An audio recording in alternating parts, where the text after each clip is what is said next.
안녕하세요. 만나서 반갑습니다. 여러분과 같이 한국사 기초 강의를 진행하게 될 김영준입니다. 자, 지난 시간에는 이제 대한제국이 멸망을 하고 일제강점기가 시작되었다. 거기까지 이제 설명을 했어요. 이번 시간에는 일제강점기에 대해서 한번 알아보려고 하는데요. 일제강점기 하면 떠오르는 게 뭔가요? 여러분들은? 암흑기, 그죠? 일단 우리 민족에 있어서 굉장히 암흑기였다라고 생각을 하게 되죠. 그래서 저도 사실은 이제 학창 시절까지만 하더라도 일제 강점기부터는 공부를 잘 안 하려고 그랬어요. 별로 배우고 싶지도 않았고 뭔가 우리한테 있어서는 창피한 역사라는 그런 생각을 많이 하게 됐습니다. 그런데 나중에 이제 역사를 제가 공부를 하게 되면서 한번 생각해 본 건데요. 물론 이 시대가 우리한테 있어서 상당히 어두웠던 시기인 것도 맞기는 하지만 무조건 이 시대를 암흑기라고만 볼 것이냐라고 했을 때 한 번쯤 이건 생각해 볼 문제인 것 같아요. 왜냐하면 당시에 살았던 우리 조상들도 나름 그 시대에 맞춰가지고 뭔가 변화를 위해서 혹은 또 다른 발전을 위해서 굉장히 많은 노력을 했다는 것입니다. 그러한 노력을 단순히 암흑기란 말 하나로 싹 묶어가지고 폄하할 수 있는 것인가 라고 했을 때 한 번쯤 생각해볼 문제가 되겠죠. 그리고 또 반대로 봤을 때 반대급부로 오히려 창피하고 수치스러운 역사일수록 더 자세하게 배워야 된다고 생각을 합니다. 그래서 일제강점기 자세하게 다루면 물론 좋지만 이 자세하게 다루는 것은 심화 과정에서 하고요. 일단 이번에는 기초 강의니까요. 일제강점기의 전반적인 흐름만 찝어서 설명을 하도록 하겠습니다. 자, 일제강점기는요. 크게 나눠보면요. 1910년대, 20년대, 30년대로 나눌 수가 있어요. 자, 먼저 1910년대를 보면은 크게 두 개로 나눠서 보겠습니다. 하나는 1910년대의 일제 통치 방식이 무엇이었나, 그 다음에 1910년대 독립운동이 어떤 것이었나 했을 때요. 일단 1910년대의 일제의 통치 방식은 기본적인 기조가 무단 통치 혹은 또 다른 말로 뭐라고 하냐면은 헌병 경찰 통치라고 해요. 헌병이 뭐 하는 사람들이에요? 경찰은 경찰인데 누구를 잡는 거냐면은 군인을 잡는 군인 경찰입니다. 즉 민간인을 잡을 때 쓰는 게 아니라 군인을 잡을 때 쓰는 이 헌병들을 조선에 대거 풀어넣게 된다는 거죠. 그러다 보니까 분위기가 굉장히 강압적으로 흘러갈 수밖에 없는데 태형과 직결 처분 이런 것들도 있었고 수업 시간에 교사가 어떻게 하는 거예요? 칼을 차고 오는 거죠. 칼 차고 와가지고 어떻게 하겠다는 거예요? 문제 못 풀면 조센징 빠가이로 하면서 뭐 죽이겠다는 건 아니고 겁을 주겠다는 거죠. 그만큼 굉장히 위압적이고 폭압적인 그런 분위기가 연출이 되었다는 겁니다. 1910년대 일제 정치에서 굉장히 중요한 사건은 뭐냐면은 바로 이 토지조사 사업이에요. 토지조사 사업, 동양척식 주식회사라는 회사를 설립해서 토지조사를 하는 겁니다. 뭐라고 하는 거냐면은 우리가 조선에 땅이 얼마큼인지 알아보려고 하니까 땅을 가진 사람들은 어떻게 해라? 신고를 하시오. 근데 문제는 이 공지사항이요. 일본어로 떴고 관공서에 가도 일본어로 이거 작성을 해야 돼요. 그러다 보니까 일본어를 모르던 사람들, 당시 대다수의 농민들은 뭐라고 생각합니까? 이거 원래 내 땅인데 내가 이거 꼭 신고를 해야 되나? 혹은 소장농들의 경우 마땅히 신고할 방법도 없었죠. 자, 그래서 이때 당시 신고를 못했던 땅들은 전부 일제가 몰수를 하게 되면서 대규모 토지 수탈이 일어나게 됩니다. 자, 그다음에 일본이 이제 회사령이라는 걸 명령을 내리게 되는데, 즉 회사 설립을 일제로부터 허가를 받아야 된다는 취지의 그런 허가제입니다. 그럼 이 회사령 같은 게 이제 설립이 되면서 우리나라 사람들이 회사를 만들 때 일제로부터 까다롭게 심사를 받아야 되고 또 일제 허가가 있지 않으면은 회사를 만들 수 없는 그러한 처지에 놓이게 된다는 거죠. 자, 그 다음에 제1차 조선교육령을 선포를 하면서 수업 연한을 축소하는데 초등학교 과정을 6학년에서 4학년까지로 줄이게 됩니다. 많이 배우면 어떻게 한다? 많이 배우면 덤빈다. 그러니까 조금만 배워라 라고 하면서 6학년까지 해서 4학년으로 낮추게 되고요. 이때 당시에 유행했던 종교는요. 일단 대종교, 단군 신앙을 섬기는 대종교가 있었고 대종교가 만든 단체가 바로 중강단이라는 거예요. 이 중강단은 주로 이제 만주 연해주 근처에 있으면서 우리나라 독립운동을 지원해주는 그러한 역할을 하게 되었습니다. 자, 그 다음에 원불교가 생기게 되는데요. 불교를 좀 더 대중적으로 믿게끔 그런 대중화 작업을 하게 되는데 새생활 운동 같은 그러한 운동들도 펼치게 된다는 거죠. 자, 이 종교로 대종교, 원불교 알아두시고요. 본격적으로 독립운동 살펴보겠습니다. 워낙에 분위기가 폭압적이다 보니까 이 폭압적인 분위기 속에 억눌려서 사람들이 숨죽이고 있다가 드디어 언제? 1919년에 폭발하게 됐는데 그게 뭐냐면은 그 유명한 3.1 만세운동입니다. 왜 하필 1919년이었냐면요. 이때 세계사적으로 굉장히 큰 사건이 일어나요. 그게 뭐냐면은 세계 1차 세계대전이 끝나는 겁니다. 자, 제2차 세계대전이 끝나게 되면서 당시 승전국 국가들이 패전국 국가들의 식민지를 분할할 목적으로 무슨 얘기를 하냐면은 미국의 윌슨 대통령이 이런 얘기를 하는 거예요. 앞으로 모든 민족의 미래는 그 민족이 스스로가 결정할 권리가 있다. 즉 식민지로 남아있고 싶으면은 그냥 식민지로 남아있는 거고, 혹시라도 독립을 하고 싶으면 독립할 수 있다. 그건 그 민족 스스로가 결정해야 된다. 라고 얘기를 했는데, 사실 이게 엄격한 의미로 따지면은 승전국 식민지들한테 해당 사항이 없었고, 패전국 식민지들, 당시 이제 독일, 오스트리아, 그 다음에 터키, 요쪽 식민지들한테 해당 사항이 좀 있었던 얘기들이에요. 자, 근데 이 얘기가 이제 나왔을 때, 당시 동경에서 유학을 했던 유학생들이 28 독립선언을 하게 되죠. 미국의 윌슨 대통령이 이렇게 얘기를 했대. 그럼 우리가 독립시켜달라고 하면 독립시켜주는 거 아니야? 자, 그러자 여기에 이제 고무돼서 국내에서도 3월 1일 날 거사를 진행을 하기로 계획을 짭니다. 왜 3월 1일이었냐면은 대한제국의 고종 황제가 이때 사망을 합니다. 그러면서 풍문이 많이 돌았어요. 고종이 독살을 당했다. 이런 풍문이 많이 돌게 되면서 당시 장례식 때 수많은 사람들이 이 장례식에 참여하기 위해서 길거리에 나와 있었습니다. 자, 그 틈을 노려서 민족대표 33인이 독립선언서를 낭독을 하게 되면서 3.1 운동이 시작이 되고요. 그 다음에 유관순 열사를 중심으로 파고다 공원에서 대중들이 만세운동을 펼치게 됩니다. 자, 그런데 이 만세운동은요, 결국에는 일제 강경 진압으로 실패로 돌아가게 됩니다. 사실 만세운동에서의 문제점이 이런 거였어요. 일단 기본적으로 봤을 때 민족대표 따로 놀았고 대중들 따로 놀았습니다. 민족대표는요, 이렇게 생각한 거예요. 윌슨 대통령이 이렇게 얘기를 했으니까 우리가 선언만 하면 일본이 우리를 독립시켜 줄 것이다 라는 어떻게 보면 좀 순진한 발상을 했습니다. 반대로 대중들은 아니다, 그 정도는 안 되고 뭔가 좀 더 액션을 우리가 보여줘야 된다라고 주장을 하게 된 거죠. 그러면서 서로 이렇게 따로 놀게 되면서 그 만세운동도 하나로 통합된 그런 형태가 아니라 각 지역별로 따로 놀게 되면서 뭔가 하나된 힘을 만들어주지 못했다는 것입니다. 따라서 여기에 대한 반성으로 인해서 뭐가 설립이 되냐면은 굉장히 중요한 역할이죠. 대한민국 임시정부가 상해에 수립이 됩니다. 우리가 왜 3.1운동 실패했냐? 이렇게 거국적으로 일어났는데 그 이유는 뭐냐면은 우리가 하나된 힘을 발휘하지 못했기 때문이다. 따라서 하나된 힘을 발휘하기 위해서 어떻게 하자? 통합적인 정부를 한번 만들어보자 라고 하면서 대한민국 임시정부가 수립이 됩니다. 이 대한민국 임시정부는요, 3권이 분립된 최초의 공화정이라는 특징을 가지고 있고요. 또 서류 편찬소, 그 다음에 독립협회가 만들었던 독립신문을 계승해서 독립신문을 또 편찬을 하게 돼요. 자, 그리고 국제연맹 천황 사건으로 인해서 분열이 일어났는데 여기서 문제가 생깁니다. 당시 상위 임시정부의 초대 대통령이 누구였냐면은 이승만이었어요. 독립협회 시절부터 상당히 이름을 날렸던 사람이라서 이승만을 초대 대통령으로 앉혔는데 문제가 생긴 거예요. 이승만이 오늘날 유엔의 전신이라고 할 수 있는 국제연맹에 가서 이렇게 부탁을 한 겁니다. 우리 조선은 독립할 능력이 없으니 어떻게 해달라.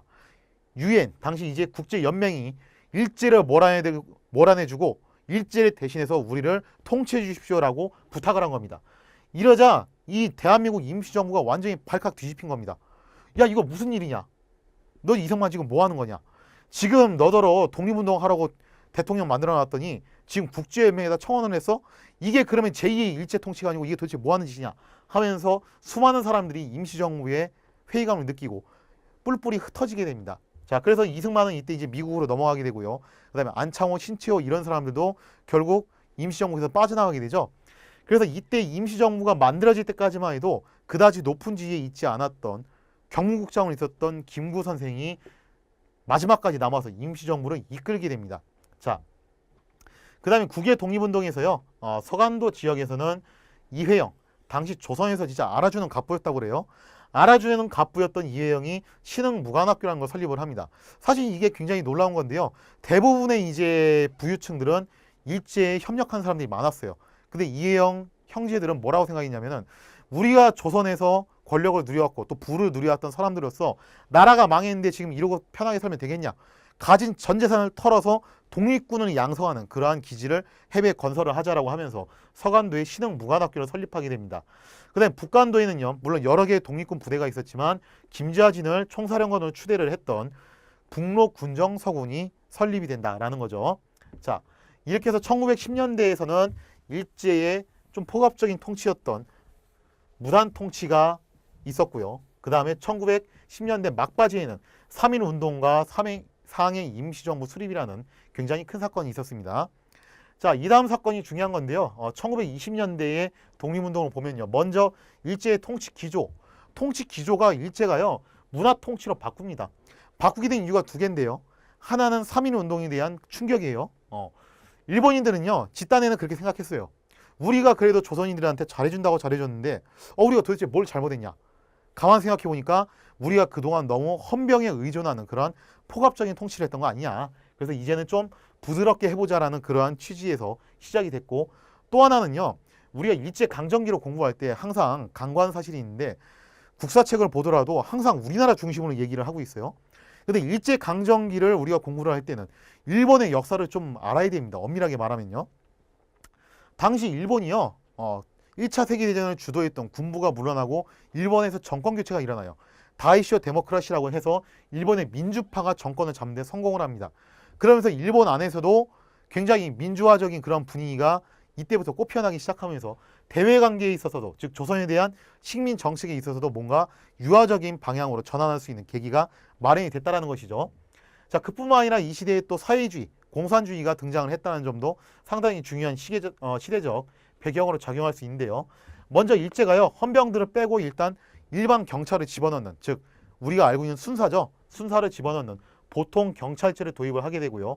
조선일보, 동아일보 같은 그러한 신문들을 창간하는 것을 허용을 해줍니다. 자, 그 다음에 문민총독을 파견해 주겠다라고 약속은 했는데 실제로 식민지 시대가 끝날 때까지 문민총독은 한 명도 파견이 안 됐었다.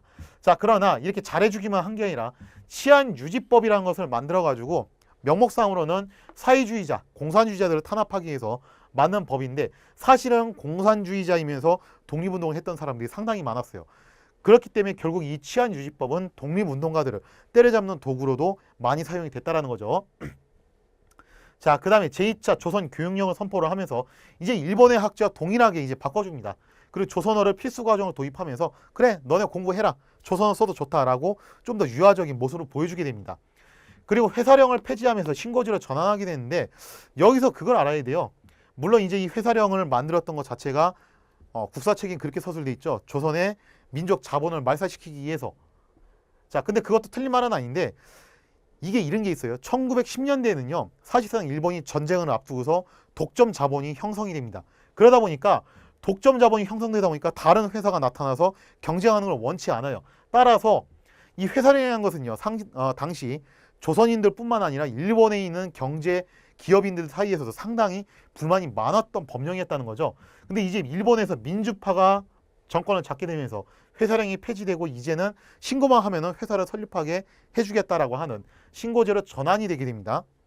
자, 1910년대에서의 일제 정책에서 가장 중요한 거는 토지 수탈, 즉 동양척식 주식회사의 설립과 토지 조사 사업이었다면은 20년대에서 가장 중요한 거는 산미 증식 계획입니다. 일본인들이 굉장히 똑똑해요. 일본인들이 이렇게 생각한 거예요. 조선인들이 왜 자꾸 독립을 요구하냐? 그것은 뭐 때문에 그렇다? 배가 고파서 그렇다. 배가 부르면은 독립시켜달라고 요구를 한다, 안 한다? 안 한다. 자, 그러면서 조선인들의 배를 부르게 만들어서 독립하다는 요구를 못하게끔 하자. 그 요구가 들어가게끔 하자라고 하면서 산미 증식 계획, 즉 쌀 생산량을 늘리는 계획에 착수를 하게 됩니다. 농경지를 개간하고 개량, 수리, 시설을 확충을 하게 되고요. 자, 이렇게 되면서 증산에는 일단 성공은 했어요.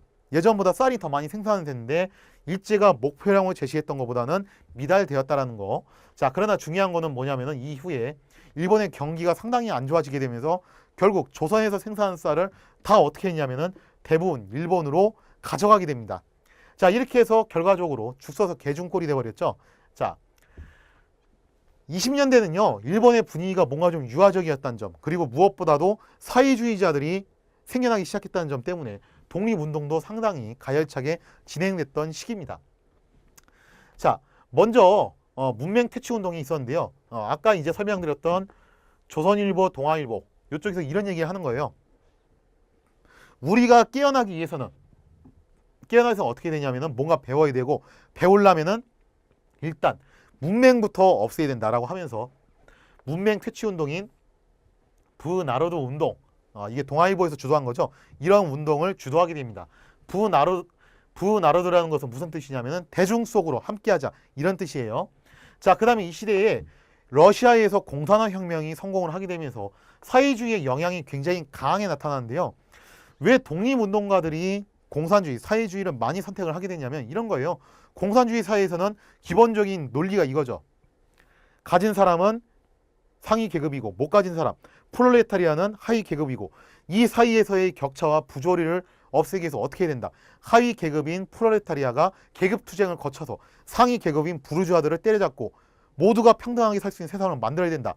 라는 것이 기본 기조인데 일제시대는 이렇게 되는 거예요. 그럼 부르주아에 해당하는 그런 상위 계층은 누굽니까? 일본인과 일제에 협력했던 친일파. 그리고 하위 계층은 여기에 고통받고 신음하고 있는 대다수의 조선 민중들이 해당이 되는 겁니다. 따라서 사회주의가 이때 당시에 유행을 했던 이유는 바로 이러한 시대적 상황 때문에 그렇다는 거죠. 자, 그래서 수많은 소장농들과 노동자들이 사회주의의 영향을 받아서 일제의 지주와 그런 친일파들 지주에 맞서서 각종 투쟁을 벌이게 되고요. 또 사회운동도 많이 일어나게 됐는데 방정환 선생님이 만들었던 어린이날, 즉 어린이 인권에 대해서 처음으로 이야기를 하게 됐던 때 이때고요. 그 다음에 여성들이 만들어서 여성들이 모여가지고 여성의 인권 신장을 위해서 만들었던 근우회. 그 다음에 이게 좀 중요한데 누가 주도를 한 거냐면은 백정들이 주도한 겁니다. 이 백정이라는 게 고려시대에는 일반 평민을 일컫는 용어였지만 조선시대는 뭘 일컫는 용어가 됐어요. 백정이 말 그대로 소, 돼지 이런 가축을 잡는 도사라는 도살자이면서 속된 말로 쌍놈 중에 가장 쌍놈이었죠. 그런데 나라가 망한 다음에도 백정은 여전히 차별을 받았다는 겁니다. 그러면서 이 백정들이 우리의 인권을 다시 돌려달라고 하면서 형평운동을 벌이게 되죠. 자, 그거 말고도 이제 물산 장려 운동도 일어나게 되는데요. 이때 사회주의 못지않게 자본주의적인 그런 요소들도 생겨나기 시작합니다. 당시 이제 자본가들을 중심으로 이런 얘기를 하는 겁니다. 이제 우리가 일본과 이 회사령이 폐지가 되면서 우리나라 기업이 일본과 경쟁을 해야 되는데 우리 기업이 일본의 기업에 비해서 물량도 딸리고 질도 떨어지고 안 좋은 거 맞습니다. 그런데 우리나라 사람이 우리나라 물건을 사주지 않으면 누가 우리나라 물건을 사주겠습니까? 제발 국산품을 써주십시오라고 호소를 하면서 평양에서부터 시작된 국산품 애용운동인 물산 장려 운동이 일어나게 됩니다. 자, 그 다음에 밀리대 설립 운동도 일어나게 되는데요. 우리나라만의 자체적 우리 민족만의 대학을 갖자라고 해서 밀리대 설립 운동이 추진되지만 일제 방해로 이건 실패하게 돼요. 너네가 대학교에 다니는 건 되지만 대학교를 만드는 건 안 된다. 우리가 대학교를 만들어 줄 테니까 거기에 들어가라 라고 하면서 경성제국대학을 만들게 됩니다. 일본에서. 자, 그 다음에 이때쯤 되면요. 슬슬 이런 말 하는 사람도 나타나요. 분위기도 많이 유화적으로 됐고 솔직히 우리가 일본을 이기긴 힘들지 않겠냐. 그러니까 어떻게 하자. 그냥 자치권을 따내는 거에서만 끝내자라고 하면서 당시 수많은 독립운동가들 가운데서 어떻게 보면 좀 이제 방향을 노선을 바꿔서 변절하는 사람들이 생겨나기 시작했죠.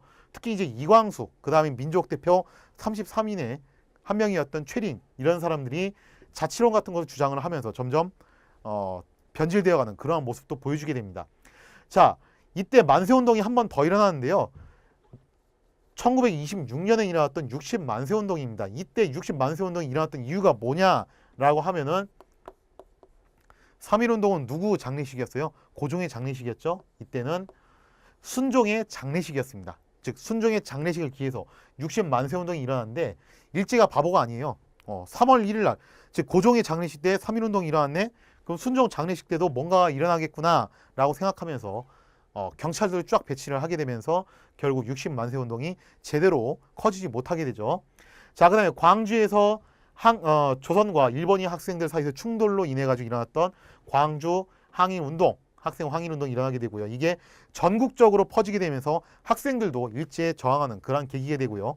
자, 그 다음에 이것에 대해서 진상조사를 단을 파견했던 단체가 있었는데 그게 바로 신간해입니다.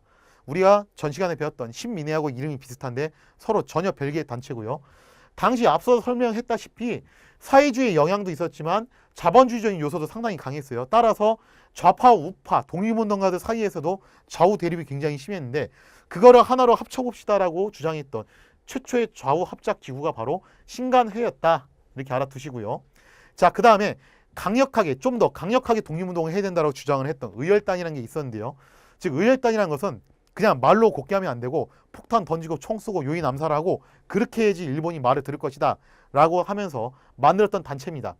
이 의열단을 주도했던 사람은 바로 김원봉이라는 사람인데요.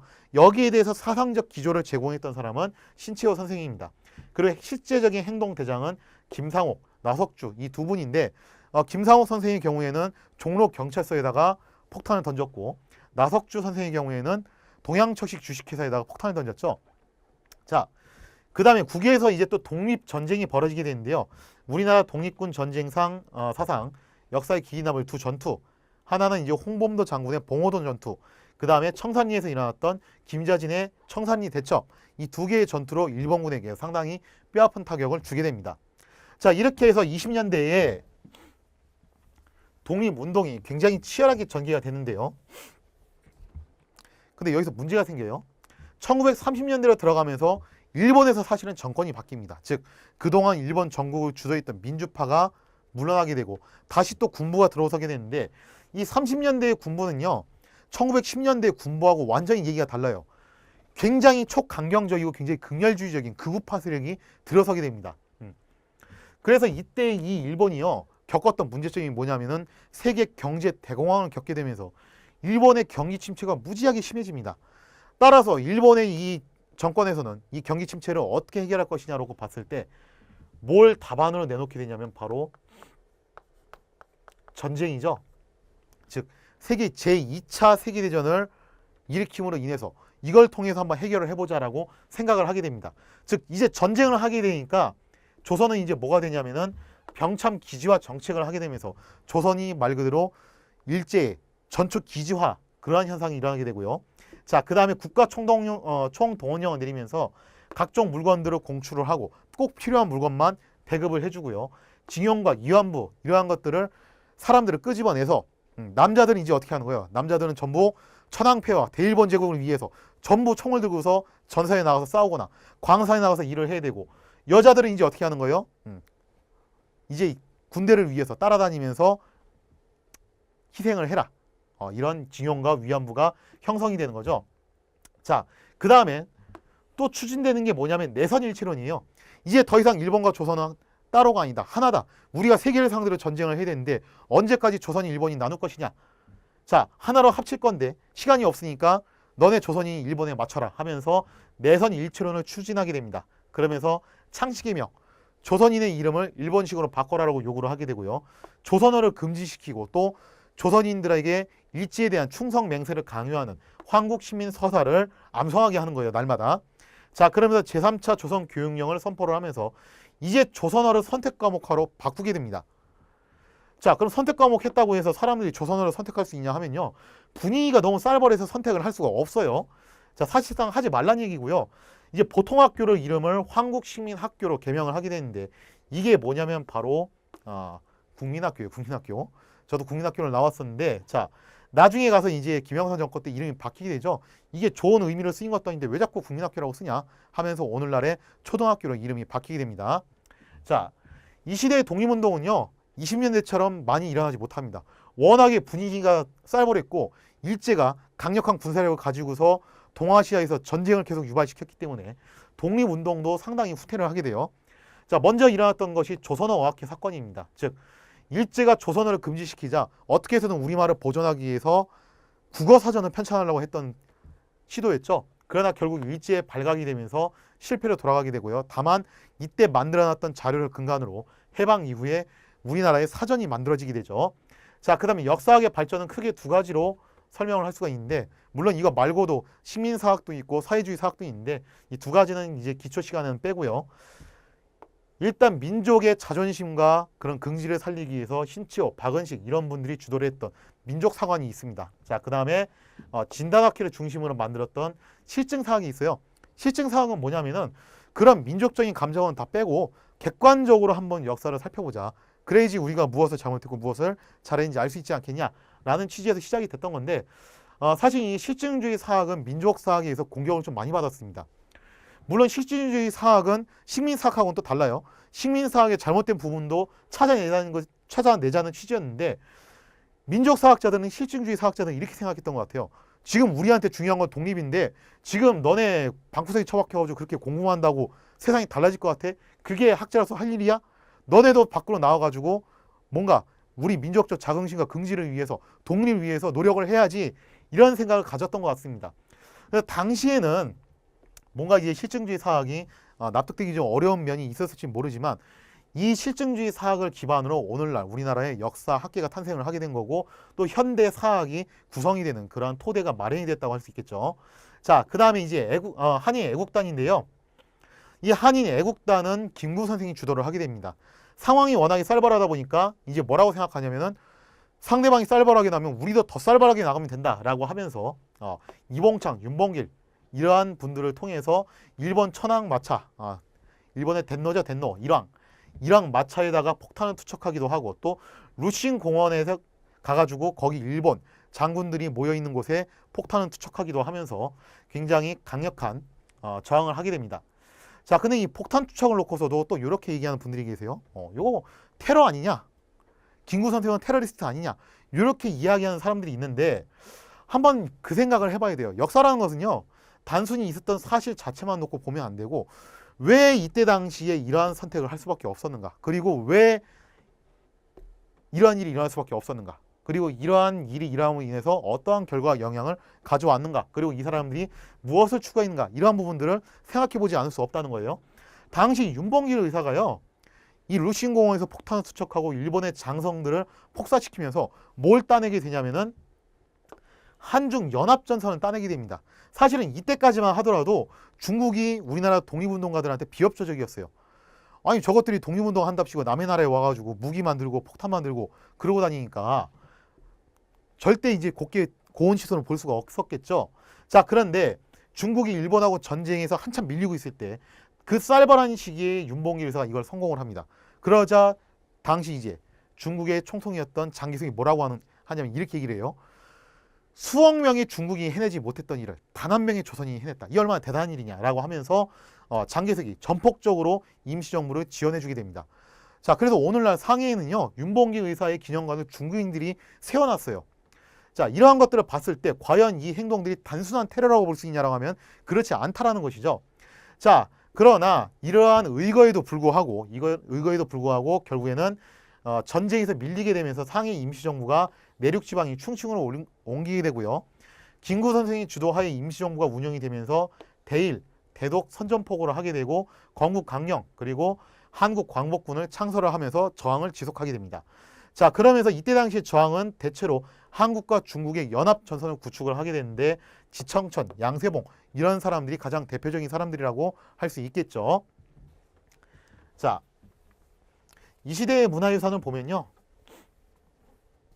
이게 조선총독부 건물입니다. 자, 이게 건축학적으로는 상당히 가치가 있는 건물인데요. 일제시대에는 총독부 건물로 쓰이다가 해방 이후에는 중앙청 건물로 쓰였고요. 나중에는 박물관으로 쓰였죠. 중앙국립박물관으로. 그러다 김영삼 정권 때 완전히 철거가 됐습니다.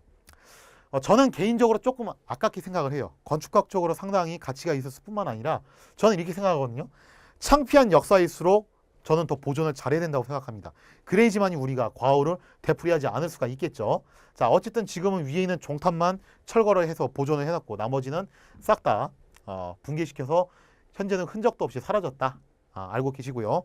자, 그 다음에 이게 상해에 있는 임시정부 건물이에요. 임시정부라고 해가지고 우리가 무슨 청와대처럼 그럴싸하게 생긴 건물인 줄 아는데 사실은 굉장히 조그마한 건물입니다. 굉장히 조그마한 건물에서 독립운동가들이 여기서 자금을 마련하기 위해서 낮에는 공장에서 일을 하고 밤에는 독립운동을 하고 그렇게 굉장히 힘겹게 독립운동을 했던 곳이죠. 자, 이거는 아까 설명드렸던 1920년대에 백정들이 주장했던 형평운동입니다. 신분제도는 이제 사라졌지만 여전히 신분차별은 존재한다라고 하면서 다 같은 조선인이고 다 같이 식민지배를 당하고 있는 처지에 왜 우리 백정들만 이렇게 차별을 받아야 되냐? 우리 백정들의 인권을 돌려달라라고 하면서 백정의 상징이라고 할 수 있는 저울, 저울을 들고 저항의 표시를 나타내고 있는 거죠. 자, 그 다음 이게 동아일보에서 추진했던 분하로드 운동이에요. 다 함께 가르치자, 배우자 하면서 대중 속으로 함께 가서 우리가 문맹을 탈피하고 뭔가 대중적인 계몽을 통해서 발전된 모습을 가져보자라고, 즉 실력을 양성하자는 취지에서 시작됐던 것이 바로 분하로드 운동이고요. 자, 마지막으로 1930년대의 모습입니다. 이제 일제가 내선 일체 정책을 펼치게 되면서 전쟁 준비에 박차를 가하게 되는 거예요. 그러면서 모든 국민들은 아침마다 천황폐와 대일본 제국을 향해서 위에서 어떻게 해라, 충성 맹세를 해라라고 하면서 황국 칙민 서사를 암송하게 하는 거죠. 이렇게 일장기가 그려진 머리띠를 두르고 요 자세로 항상 아침마다 조회 시간에 암송을 하게끔 하는 그러한 것들을 강요를 받았습니다.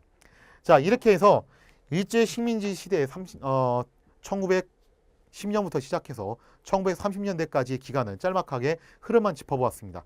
자, 이렇게 해서 한반도에서 진짜 무소불위의 철권을 휘두르던 일제가 영원할 것 같았지만 결국에는 미국과의 전쟁에서 패배를 하면서 원자폭탄을 맞고 항복을 선언함으로 인해서 일제시대가 종말을 맞이하게 됩니다.